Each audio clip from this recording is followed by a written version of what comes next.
دكتور أحمد على حشو عاف وكهول قلا جينا ميديكال سنتر horta sideedaba cayil muxuu yahay ururka caafimaadka adduunka ama WHO waxay ku macneeyaan macnaha baruur badan markay jirka foosho baruurtaas jirka fooshayna ay u dhinto dib u geysato caafimaadka qofka ayaa la yiraahdaa cayil marka waxaa jira waxyaabo lagu cabiro body mass index waxa la yiraahdo ayaa lagu cabiraa body mass index macnaheedu waxa weeye dherarkaagi iyo culeyskaagi oo loo qaybiyo dherarkaagi oo laba jibaaran ayaa la yiraahdaa body mass index marka adduunyada qolo walba iyo wadan walba standard u dejista waartay dad baa waxa weeye waa dhaadheer yihiin dadka ku nool wadankaas waa lafa xoog badan yihiin marka iyo wadan gaagaaban dadkiisuna maaragtay ee ka la fariyay dadka kale isku standard ma noqon karaan laakiin ururka caafimaadka adduunka wuxuu dhahay BMI-ga markuu ka weyn yahay 25 qofku waxaan leeyahay waa overweight 25 markuu ka weyn yahay markuu 30 ka weyn yahana waxaan leeyahay obese macnaha cayil saa'id marka laftiisa way ururka caafimaadka adduunka ama WHO way kala saareen waxay u saareen grades bay siiyeen kaba soo qaad grade 1 waxay dhaheen waa 25 up to 29.9 bay dhaheen grade 2 oo kale waxay dhaheen waa 30 up to 39 grade 3 waxay dhaheen waa wixii 40 ka weyn marka haddaba maxaa noo keena cayilka weeye marka waan garanay 25 wixii ka weyn qofku waa cayilan yahay macnaha cayilkuna waxa weeye waa excessive fat waa baruur tira badan oo jirkaaga fooshay baruurtaas oo wax u dhimaysa caafimaadkaaga inta wala garad Soomaa haddaba maxaa noo keena qofku cayila excessive food intake balida raashin badan qofka qaata exercise ma jiro oo wax beeraatee dhaqdhaqaaqa ma jiro oo ku guraa waa la fadhiyaa marka qaarkood waxa jira waxaan ugu yeerno genetic disability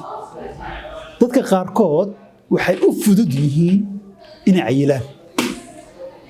iyo fudud yihiin waxa kale soo raaca waxaan ugu yeerno endocrine disease ama hormoonada markuu cudur ahaan ku dhaco ama cudur ay qaadaan ayaa mararka qaarkood waxaa dhaca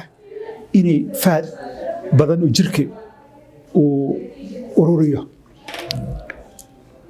tusaale yar haddaan ku soo qaato Cushing disease oo kale waxaan ugu yeerno waa aragtay dad waxa waaye moon face bay leeyihiin buffalo hump waxaan ugu yeerno ama wajigoodu waxa waa sida bisha oo kale Chinese waxa dhaa Manuelian Shoiniobe buffalo hump macnaha waxa weeye waa Cushing disease ayaa keena macnaha waa endocrine ama hormoonki oo qaldamay waxa kale soo raaca medication kaba soo qaad qofkii waxa laga hayaa kaliyaha laga hayaa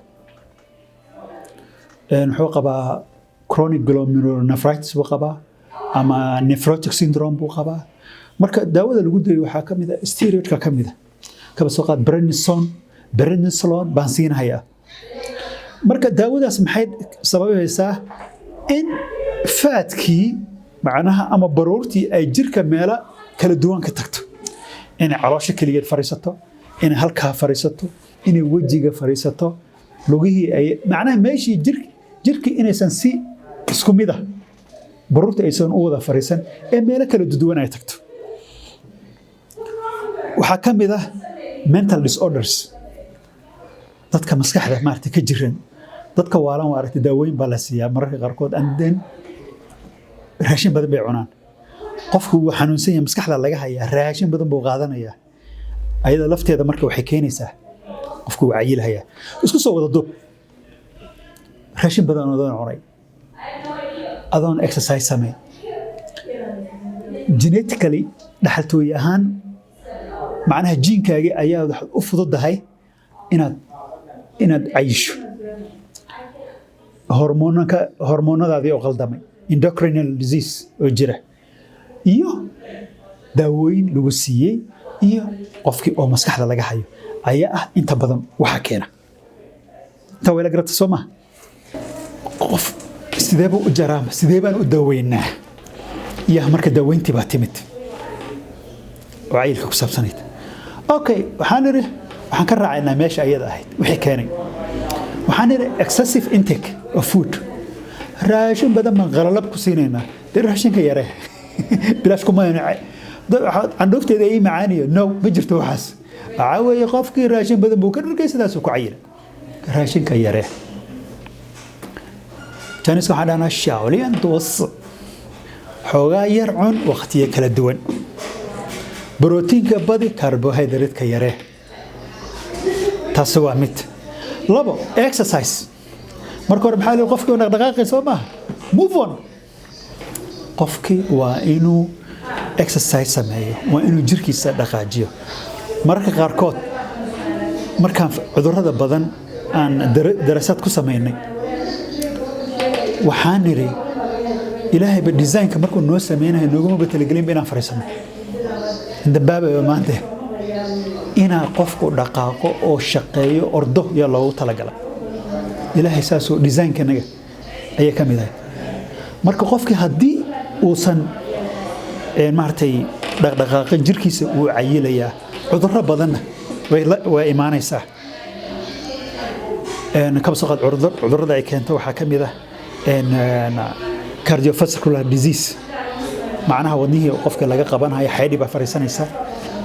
maxaan ku rahdaa hypertension baa ku dhacaya hypercholesteremia waxaasoo dhan wafaadkii baa keenaya type 2 diabetes sokor baa ku dhacaysa depression baa ku dhacaya qofkoo dhanba waa damahaya hadda maalin dhaweyd baa waxaan daawanaya BBC qaybta science-ka barnaamij ay soo saartay obesity and cancer are correlated baa layidhi qofku markuu cayilan yahayba cudurrada kansarka ku dhaca way ka sii badanayaan dadka kale marka mar walba waa in la kontrolo